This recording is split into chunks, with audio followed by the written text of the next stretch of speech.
खुलुमबाय रायजो राजा नोंथांमोन बिपिएफ दोलोनि बा हाग्रामा महिला रिसार्चनि मोनसे बाखनायथाव हाबाफारि दाखालि गुवाहाटी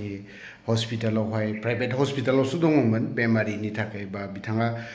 खौरां बिजोङाव माखासे अनसुंथाइ बिनाय जादोंमोन बावहायनो थाबनो हाग्रामा महिला रिसार्चआ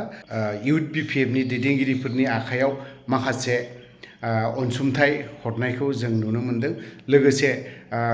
बै न'खरनिफ्राय माखासे बाथ्रा बुंनायखौ जों खोनासंना लानि बाखनायजाथाव होननानै बुङोबा दिनै बिपिएफल' नङा फरायसा आफादनिफ्रायबो माखासे बाखनायजाथाव हाबाफारि खामानि मावनायखौ जों नुनो मोनबाय थादों ससियेल मिडिया बा फेसबुक पेज बोदलाबानो जोङो दिनैहाय माखासे आपार आसामाव जिहेतु जि दैबाना जानानै थांनाय फरायसा आफादनि दैदेनगिरिफोर बा आफादगिरिनिफ्राय लानानै गासै दैदेनगिरिसिम बिथांमोननिफ्राय माखासे अनसुंथाइ नङाब्लाबो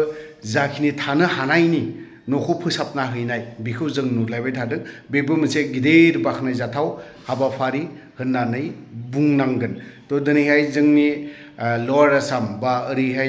बिटिसि एरियायाव बेफोरबायदि दैबाना गिदिर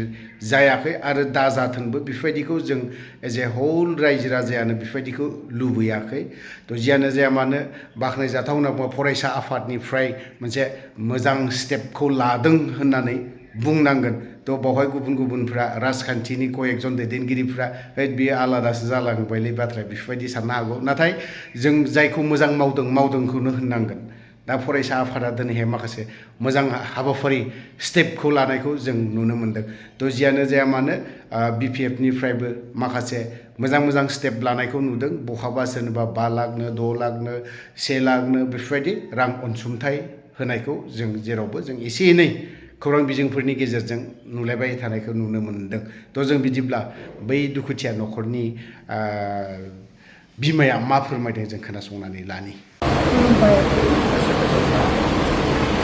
हाग्रामा सारनिसिम आं रोजा धन्यबाद हरबाय हाग्रामा सारा आंनि हौवाखौ बासायनायनि थाखायसो फैसा होनायनि थाखायसो आंनि हौवाखौ आंनि डेड बडिखौ बख'ना होबाय बे हस्पिटालनि सिटि हार्ट हस्पिटालनिफ्राय बख'ना होबाय रोजा आंनिफ्राय साबायखर हरबाय सार नोंनिसिम 3 लाख फैसाखौ 3.5 लाख फैसाखौ आंनि आखायाव होफैनायनि थाखायसो आं हौवाखौ बाख'ना हाबाय सार आरो बेनिफ्राय मा बुंबावनो